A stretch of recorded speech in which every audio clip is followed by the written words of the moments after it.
We're talking college basketball on this Thursday, January 19th. Here are some games we're targeting in our market report.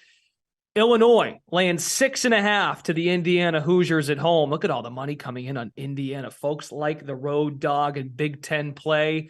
And then we've got Washington State, Utah, BYU, Santa Clara. A couple of barn burners coming up tonight in college basketball. And folks, I have to be honest, I was looking at the rundown this morning, and I'm thinking to myself, wait a minute, Anthony Dabbundo talks college basketball. I know he bets on it, but he can come on here and give thoughts, and I guess he can. So Dabbundo, that's no disrespect intended. It's just I'm continued to be amazed by your versatility and what you bring to the table for this company. It absolutely blows me away. So what are your thoughts on Santa Clara BYU?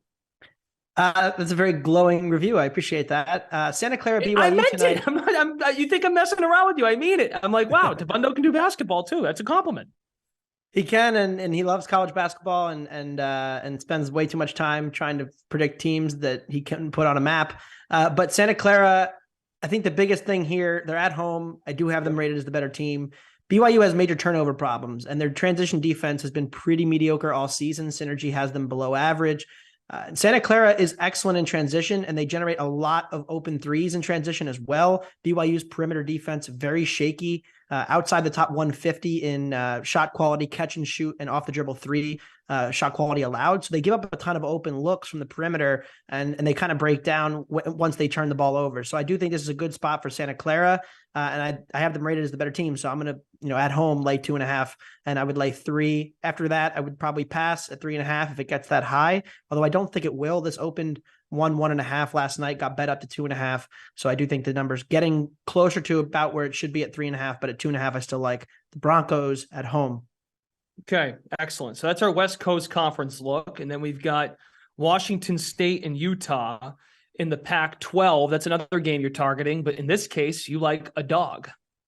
I do, and I actually wrote the preview for this game in the Action Network app and on the site, so you can go read kind of more in-depth there. But Washington State has been a team that the market has loved and has been a team that's been very unlucky throughout the course of the season. We've just been talking luck rankings. Well, Ken Pom and Bart Torvik and shot quality have some of their own luck metrics, and all of them say that Washington State's down near the bottom of the country for the second straight year in luck. They've been really bad in close games. They've had some bad shooting variants go against them, but the market's been pretty convinced they're a decent team. They've taken a lot of money in the last couple of weeks. They had a big win against Arizona, took a lot of money against Arizona State. And I think they are the better team in this matchup against a Utah defense that has some regression coming. They're a top 20 three-point defense, allowing teams to just shoot 29% from three against them. But if you look at some of the underlying numbers, it should be closer to about 33, 34. And Washington State gets a ton of rebounds, and they use it to get a lot of kick-out threes, open looks off of those. And they're just a very good offense from the perimeter. They have 4 guys shooting at least 36% from three. So I think this is an example of Utah, a little bit of an overrated defense, causing this market rating for them to be, about even teams with Washington State. I don't think that's the case. I like the Cougars plus 3.5.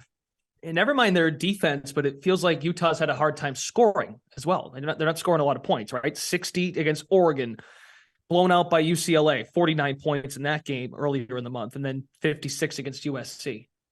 Yeah, Washington State has turnover issues, and they can get exploited in transition, but Utah doesn't turn anybody over, and they don't really run in transition. They're a very slow-paced, half-court kind of team. So I don't think you're going to see Utah's offense get a ton going against this length inside. They like to go in the post, but Washington State, one of the best post defenses in the entire country.